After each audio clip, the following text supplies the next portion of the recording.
ए और बी का आपका वैल्यू दिया हुआ है और बोल रहा है कि तो ये क्या होगा, है ना। ए और बी का वैल्यू दिया हुआ है, इसमें क्या होगा, केवल ए बी को परिभाषित किया जाता है या फिर केवल बी ए को परिभाषित किया जा सकता है, या ए बी ए दोनों को परिभाषित किया जा सकता है, या दोनों को परिभाषित नहीं किया जा सकता है।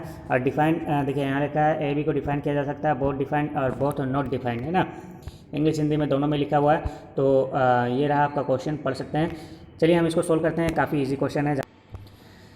देखिए ए का वैल्यू हम लोग को दिया है, बी का वैल्यू दिया है, लिख दिए हैं। अब यहाँ पर देखेंगे कि हम लोग का जो रो है ना, रो कितना है, दो रो है, 1 2, और कॉलम कितना है, 1 2 3, 3 कॉलम है। तो यहाँ पर क्या है, 2 रो है इसमें और 3 कॉलम है। बी में देखते हैं कितना रो है कितना कॉलम है। इसमें 1 2 3 रो है ना, तो 3 रो लिखेंगे हम लोग। कितना लिखेंगे, 3 रो, और कॉलम कितना है, 1 2, 2 कॉलम है, मल्टीप्लाई 2 कॉलम है, ठीक है। अब हम ऑर्डर देखेंगे ए का और बी का क्या ऑर्डर है। ऑर्डर ऑफ ए जो है वो कौन से ऑर्डर पे काम कर रहा है, 2 इंटू 3 के ऑर्डर में, यानी 2 रो और 3 कॉलम। और बी कौन से ऑर्डर में काम कर रहा है, 3 और 2 के ऑर्डर में काम कर रहा है। तो यहाँ पर अकॉर्डिंग टू क्वेश्चन देखेंगे, यानी कि ए बी क्या कर रहा है यहाँ पर, 2 और 3 के ऑर्डर में काम कर रहा है, ठीक है। ए बी के हिसाब से देख रहे हैं, ध्यान दीजिएगा। तो यहाँ पर हम लोग को क्या करना है, ए बी के हिसाब से देखेंगे तो ए में क्या दिया हुआ है, 2 और 3 के ऑर्डर में काम कर रहा है। बी कौन से ऑर्डर में काम कर रहा है, 3 और 2 में।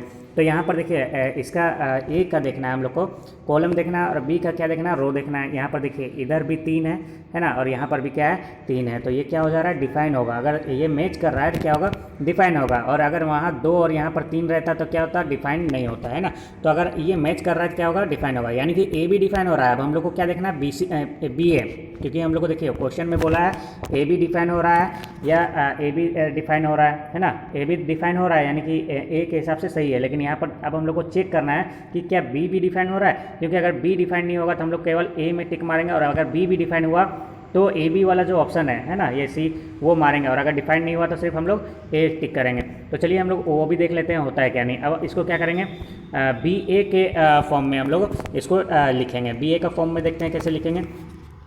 अब हम लोग बी ए के फॉर्म में जब हम लोग लिखते हैं, देखिए बी ए के फॉर्म में लिख रहे हैं तो पहले बी वाला हम लोग आगे लिख लेंगे, यानी कि 3 और 2। फिर ए वाला को क्या करेंगे, इधर करके लिख लेंगे, यानी कि 2 इंटू 3। तो हम लोग को क्या कर देना है, पहला वाला का कॉलम देखना है और दूसरे वाला का क्या देखना है, रो देखना है। देखिए मैच हो रहा है, इसमें भी 2 है, इसमें भी 2 है, यानी कि क्या है, आपका बी ए भी डिफाइन हो जा रहा है। यानी कि ऑप्शन नंबर क्या हो जाएगा आपका, ऑप्शन नंबर सी हो जाएगा आपका करेक्ट आंसर। यानी कि ऑप्शन नंबर सी है आपका राइट आंसर, है ना। ए बी और बी ए दोनों क्या हो जा रहा है, दोनों परिभाषित हो रहा है, दोनों डिफाइन हो रहा है। देखिए ये जो था आपके समझाने के लिए था, है ना। ये स्टेप जो आपका क्या था, ये सारे स्टेप जो था नीचे दिए हुए वो आपको समझाने के लिए था। आप यहाँ से डायरेक्ट भी कर सकते थे, ठीक है, क्वेश्चन से आप डायरेक्ट कर सकते थे। तो चलिए मैं बता देता हूँ क्वेश्चन से डायरेक्ट कैसे कर। देखिए क्वेश्चन में क्या करना है, डायरेक्ट आप यहाँ पर लिख सकते थे कि इसमें क्या है, 2 और 3 के फॉर्म में काम कर रहा है, ये किस में काम कर रहा है, 3 और 2 के फॉर्म में काम कर रहा है ना। तो यहाँ से क्या करना था, पहले जब हम ए बी के हिसाब से लिखते हैं, ए बी के हिसाब से लिखते हैं तो बिल्कुल ऐसे लिखा था, है ना। यानी कि 3 3 ए बी डिफाइंड हो गया। उसके बाद हम लोग को क्या करना है, 3 इधर लिखना है और 2 इधर लिखना है। फिर यहाँ पर 2 इधर लिखना है और 3 इधर लिखना है। फिर हम लोग बी ए का फॉर्म में देखते हैं तो ये हो गया बी और ये हो गया ए। तो यहीं पर डायरेक्ट आप कर सकते थे 2 और 2, यानी कि बी ए भी क्या हो रहा है, डिफाइन हो रहा है। तो उतना लंबा चौड़ा लिखने की जरूरत नहीं था, आप डायरेक्ट यहाँ से भी क्या कर सकते थे, आंसर सोल्व कर सकते थे। ये